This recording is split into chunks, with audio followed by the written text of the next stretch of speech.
নমস্কার, তোমাদের সবাইকে সানা স্মাইল এডুকেশন সেন্টারে স্বাগত জানিয়ে আজকের ক্লাসটি শুরু করছি।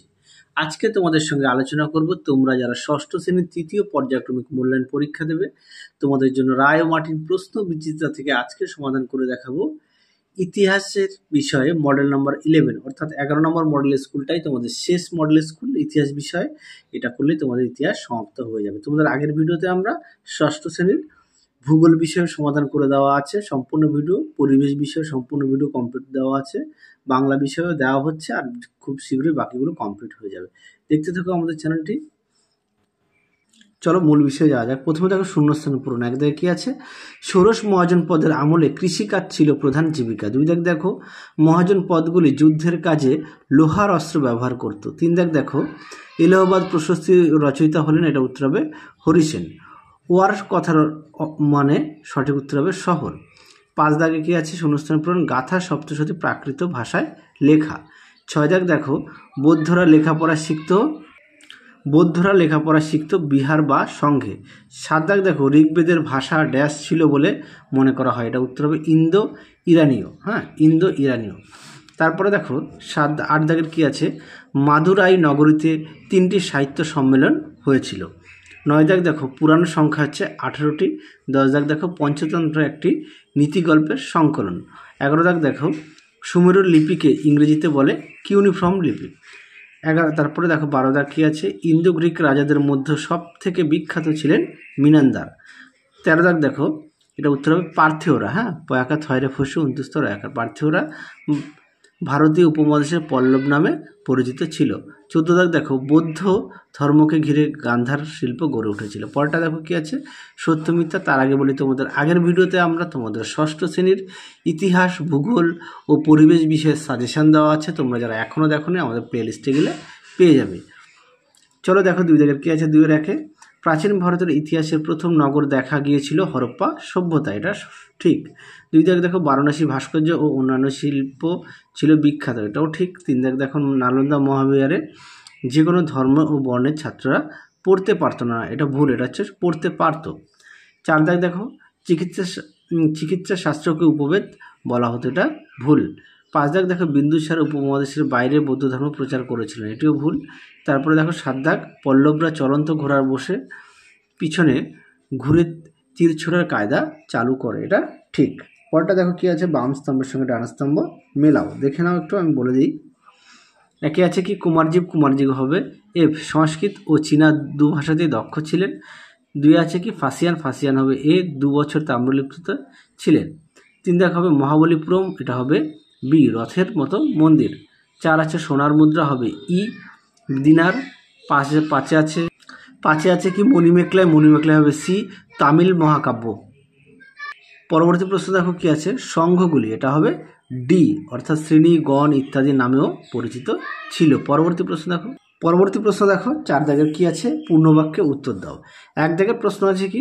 নালন্দা মহাবিহারে একজন পণ্ডিতের নাম লেখো। আমি দেখো দিয়ে দিয়েছি 3 জনের, শিলভদ্র, নাগার্জুন ও শান্তি রক্ষিত। 2 দাগ দেখো প্রাচীন ভারতীয় উপমহাদেশের একটি পরিচিত বন্দর নগরের নাম লেখো। উত্তরটা লিখবে তাম্রলিপ্ত। পরেরটা দেখো কি আছে? 3 দাগের কোন গ্রিক দূত চন্দ্রগুপ্ত মৌর্যের সভায় গিয়েছিলেন? উত্তরটা হবে মেগাস্থিনিস। 4 দাগ দেখো কুষাণদের প্রধান শাসন কেন্দ্র কোথায় ছিল? উত্তর হবে ব্যাকট্রিয়া। 5 দাগ দেখো কিছু কিছু বৌদ্ধ বিহারকে কি বলা হতো? এটা উত্তর হবে চৈত্য। তারপরে দেখো প্রাকৃত কাকে বলে? দেখে নাও প্রশ্ন উত্তরটি তোমাদের পাঠ্য বইতে আছে, পাঠ্য বই থেকে দেখাই, দেখে নাও উত্তরটি। এখান থেকে এই পর্যন্ত লিখবে, তোমাদের পাঠ্য বইতে পেজ নাম্বার হচ্ছে 113, দেখে নাও। পরবর্তী প্রশ্ন দেখো কি আছে? পরবর্তী আছে 7 দাগের রামায়ণের কটি খণ্ডে বিভক্ত? উত্তরটি লিখবে 7টি খণ্ডে বিভক্ত। 8 দাগ দেখো পঞ্চম বেদ কাকে বলা হয়? উত্তরটা লিখবে মহাভারতকে। 9 দাগ হচ্ছে সুয়ানজাংয়ের লেখায় ভারতবর্ষ কী নামে পরিচিত? উত্তরটা হবে ইন্তু। 10 দাগ দেখো বণিগ্রাম কাকে বলে? এটাও তোমাদের পাঠ্য বই থেকে দেখাই, দেখে নাও বণিগ্রাম কাকে বলে। এখান থেকে এই পর্যন্ত উত্তরটা লিখবে। তোমাদের পাঠ্য বইতে 107 নম্বর পেজে আছে, এখান থেকে এই পর্যন্ত লিখবে বণিগ্রাম। পরবর্তী প্রশ্ন দেখো কি আছে? সুয়ানজাং কার রাজত্বকালে ভারতে আসেন? এটা হর্ষবর্ধন। 12 দাগ দেখো রাজকীয় উদ্যোগে জলসেচ ব্যবস্থার একটি উদাহরণ। উত্তরটা লিখবে সুদর্শন হ্রদ। পরবর্তী প্রশ্ন দেখো 1 দাগে দ্বিতীয় নগরায়ণ বলতে কী বোঝো? দেখো প্রশ্ন উত্তরটি দেখে নাও। এখান থেকে এই পর্যন্ত উত্তরটা লিখবে দ্বিতীয় নগরায়ণ। দেখে নাও, প্রতিটা প্রশ্নের পাশে পেজ নাম্বার দেওয়া আছে। পরেটা দেখো, সেতু বলতে কি বোঝো? এটাও তোমাদের পাঠ্য বই থেকে দেখায়। দেখে নাও সেতু বলতে কি বোঝো। এখান থেকে এই পর্যন্ত উত্তরটা লিখবে। পেজ নাম্বার হচ্ছে 103, পাঠ্য বইতে 103 নম্বর পেজে পেয়ে যাবে। পরবর্তী প্রশ্ন দেখো কি আছে। 3 দাগের, মৌর্য আমলের প্রাচীন বাংলা দুটি নগরের নাম লেখো। তোমরা লিখবে মহাস্থানগড় ও বাণগড়ে। মহাস্থানগড় ও বাণগড়ে। 4 দাগ দেখো, চিকিৎসার নানা দিক নিয়ে লেখা দুটি গ্রন্থের নাম। চরক ও সুশ্রুত সংহিতা। পরেরটা দেখো কি আছে। 6 দাগের, কি কারণে ব্যাকরণ বই লেখা হয়েছিল? এটা তোমাদের পাঠ্য বইতে 113 পেজে আছে। দেখাই, দেখো পাঠ্য বইতে 113 নম্বর পেজ। এখান থেকে এই পর্যন্ত উত্তরটা লিখবে। হ্যাঁ, এখান থেকে এই পর্যন্ত উত্তরটা লিখবে। পরবর্তী দেখো কি আছে। কে প্রথম ব্যাকরণ বই লেখেন? উত্তরটা লিখবে পাণিনি। পরেরটা দেখো, অগ্রহার ব্যবস্থা কাকে বলে? দেখো প্রশ্ন উত্তরটা দেখে নাও। অগ্রহার ব্যবস্থা তোমরা তোমাদের পাঠ্য বই থেকে পড়ে নিতে পারো। দেখে নাও অগ্রহার ব্যবস্থা। তোমাদের আগের ভিডিওতে আমরা ষষ্ঠ শ্রেণীর ইতিহাস, ভূগোল ও পরিবেশ বিষয়ে সাজেশান দেওয়া আছে। তোমরা যারা এখনও দেখোনি আমাদের প্লে লিস্টে গেলে পেয়ে যাবে। পরেটা দেখো, কোন অঞ্চলকে গ্রিকরা মেসোপটেমিয়া বলতো?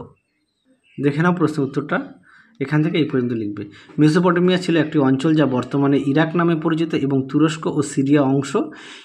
এই অঞ্চলটি দুটি প্রধান নদীর মধ্যে অবস্থিত, টাইগ্রিস ও ইউফ্রেটিস। প্রাচীন গ্রিক ভাষায় মেসোপটেমিয়া আক্ষরিক অর্থ হচ্ছে নদীর মধ্যবর্তী ভূমি। দেখো এটা পাশে লিখেও দিয়েছি, এর অর্থ নদীর মধ্যবর্তী ভূমি। পরবর্তী দেখো 7 দাগের প্রশ্ন কি আছে। 7 রাখে, আচ্ছা, খ্রিস্টপূর্ব 6ষ্ঠ শতকে উপমহাদেশের সঙ্গে বাইরের দেশের অর্থনৈতিক যোগাযোগ সম্বন্ধে লেখো। তোমাদের এই প্রশ্নটা আগের ভিডিওতে দেখানো আছে, তোমরা একটু পেজ নাম্বার দেওয়া আছে দেখে নিও। পরটা দেখো, সম্রাট অশোক ও কনিষ্কের মধ্যে মিল ও অমিল খুঁজে লেখো। দেখে নাও প্রশ্ন উত্তরটি। এটা হচ্ছে মিল, 4টে পয়েন্ট দেওয়া আছে। আর অমিলটা দেখে নাও, এটা হচ্ছে অমিল। অমিলও 4টি পয়েন্ট দেওয়া আছে, দেখে নিও। দেখে নাও প্রশ্ন উত্তরটি সুন্দর করে দেওয়া আছে। চলো পরবর্তী প্রশ্ন দেখো। পরবর্তী প্রশ্ন দেখো, 3 বিদ্যারম্ভ বলতে কি বোঝো? দেখো প্রশ্ন উত্তরটি। তোমাদের আগের ভিডিওতে আমরা ষষ্ঠ শ্রেণীর ইতিহাস, ভূগোল ও পরিবেশ ও বাংলা বিষয়ে রায় ও মার্টিন প্রশ্ন বিচিত্রা থেকে মডেল সেটগুলো সমাধান করে দেখানো আছে। তোমরা যারা এখনও দেখোনি তোমাদের কাছে বিশেষ অনুরোধ, তোমরা অবশ্যই দেখে নিও, তোমরা খুবই উপকৃত পাবে। চলো বিদ্যারম্ভ কি দেখে নাও। পাঠ্য বইতে পেজ নম্বর হচ্ছে 112। হ্যাঁ, এখান থেকে এই পর্যন্ত লিখবে। পেজ নাম্বারটা দেখে নাও, এখান থেকে এই পর্যন্ত উত্তরটা লিখবে। আচ্ছা, পরবর্তী দেখো, কয়েকটি বিখ্যাত শিক্ষা কেন্দ্রের নাম লেখো। উত্তরটা লিখবে তক্ষশিলা, নালন্দা, বিক্রমশিলা ও অদন্তপুরী। হ্যাঁ, তক্ষশিলা, নালন্দা, বিক্রমশিলা ও অদন্তপুরী। তাহলে চলো আজকের মতো এখানে সমাপ্ত করছি। আবার দেখাবে খুব শীঘ্রই তোমাদের পরবর্তী কোনো এক ভিডিওতে। তোমরা সবাই সুস্থ থেকো, ভালো থেকো। আজকের মতো টাটা। 10 নম্বর মডেল স্কুলে দুটো কারেকশান করছি, একটু ভুল আছে। হ্যাঁ, সেটা হচ্ছে 13 দাগের প্রশ্নের উত্তরটা হবে অপশান গ, রাজা মুঘ।